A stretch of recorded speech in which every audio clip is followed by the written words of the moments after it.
Hello everyone, and welcome to my Bachelor Nation 24 channel. I hope everyone is having a wonderful day. Before we begin, please hit the subscribe button and give this video a thumbs up. The Curse of Oak Island recap. The team finds a new structure in Smith's Cove, an old coin in the swamp. On the Curse of Oak Island this week, Rick and Marty Lagina, along with Craig Tester, waste no time meeting up in the war room to discuss the dire situation they find themselves in. They have just weeks to go before winter weather brings this year's activities to a stop, and it's been 1 week since the excavation at the Site 3 borehole ended due to a labor strike that could last up to 21 days. Marty calls for the team to continue the Smith's Cove excavation, then reassess where they stand. A very determined Rick replies, "Well, I disagree. We're nowhere near defeat." The tension continues to build as Rick states, "I don't like to fail. I don't like giving up," but concedes that they must come to a team decision. Marty remarks that their dad always said, "You can't beat Father Time." He adds that he wants to do everything possible this year, even if it means resurrecting that damn swamp. Marty's dislike of the stinky swamp is no secret, but they have made intriguing finds there, such as a 1652 Spanish pirate coin, a large iron spike, and deck planking, lending credence to the late Fred Nolan's theory that the swamp was artificially created centuries ago in order to hide a large sailing vessel. It's decided that the team will deploy seismic testing in the swamp to identify any potential voids and man-made structures, and Marty can't help getting in one last dig at his nemesis, labeling the bog wretched as well as fetid. At Smith's Cove, the team watches as crane operator Billy Gerhardt continues to scoop out piles of earth as the massive beach area excavation continues. Metal detecting expert Gary Drayton has found no metal today, and there has been no new pottery or glass uncovered at the wash plant. Hold the phone. Before the sun sets, something amazing happens. The operator delivers a piece of wood up from the ground, and someone asks, "Another structure?" "Wait a day," chimes in Gary, "and we'll find another structure." Next, stones are found along the structure, meaning this could be associated with the main flood tunnel. Crunching is heard as the crane continues its relentless dig, and Gary exhorts, "Dig it out and see what it looks like. If structures were treasure, we'd be rich."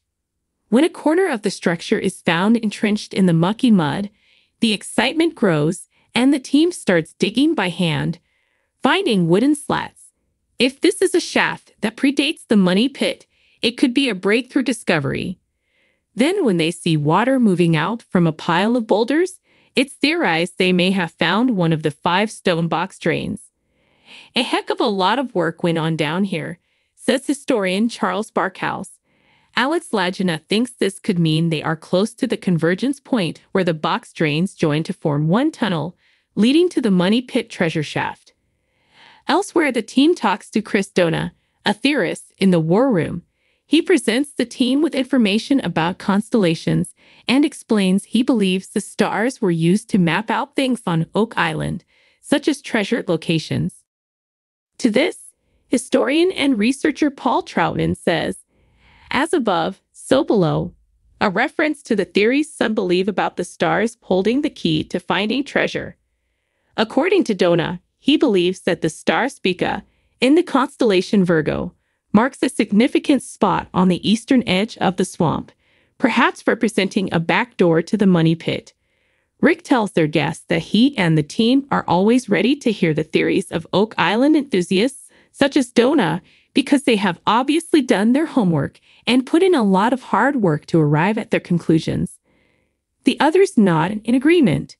Meanwhile, reps from Eagle Canada arrive at the swamp in preparation for a seismic survey of the muddy marsh. Prior to their arrival, the team spent 2 days draining the roughly 4-acre area and put down wooden planks for the experts to walk on. In all, more than 2,000 explosive charges will be set off, with 4,000 recording devices known as G-phones, recording data. Each blast sends sound waves below the Earth to create a data diagram, which hopefully will reveal any structures below. I think seismic is going to yield some significant results, states Rick. Later, Marty and Gary arrive at Lot 27 to go over the spoils from the swamp drain. Gary's detector gets a target that turns out to be a coin or a button. Marty decides it's a button, and Gary calls it an oldie. 1700s. Another target reveals a coin or a token, with Marty saying, "I'd say that looks real old." It could date to the early 1600s due to the fact that it has a hole punched in it, meaning it could be from one of the colonies. Could this disfigured coin be a key to who came to the island before 1795? "I hate like hell to say it," says Marty. "Maybe there are answers in the swamp." Elsewhere, the team gathers in the war room to discuss the results of dendrochronology testing on the Smith's Cove structures, including the slipway and U and L-shaped structures. Colin LaRocque, professor of climate science at the University of Saskatchewan, tells the team that his data reveals the slipway was made of red spruce dating to 1771, meaning it predates the money pit.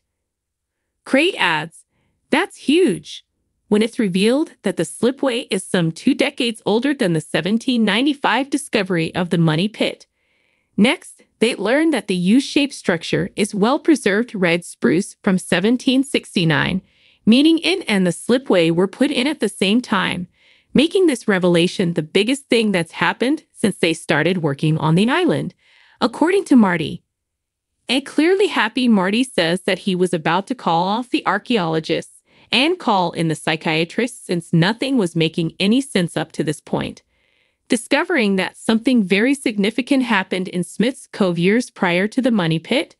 "To me, it's gigantic," Marty says, calling it an extraordinary breakthrough and indicating that all the money and work poured into the massive treasure hunting project has not been in vain. This latest evidence of a large engineering project as early as 1769 corroborates evidence and stories that treasure was brought here and buried centuries ago. Is the team on the verge of making a historic discovery that alters the record books? The sun rose over Oak Island, casting its golden rays on the determined faces of the treasure hunters. The air was thick with anticipation as Rick, Marty, and the rest of the Laguna team gathered for another day of exploration. The previous night's discussions had been filled with speculation and hope, fueled by tantalizing hints from the latest sonar scans and ground-penetrating radar results. Their primary target for the day was Smith's Cove, a location that had yielded numerous intriguing artifacts and structures in the past. As they trudged through the underbrush and marshland, the team couldn't help but wonder what secrets lay beneath the surface.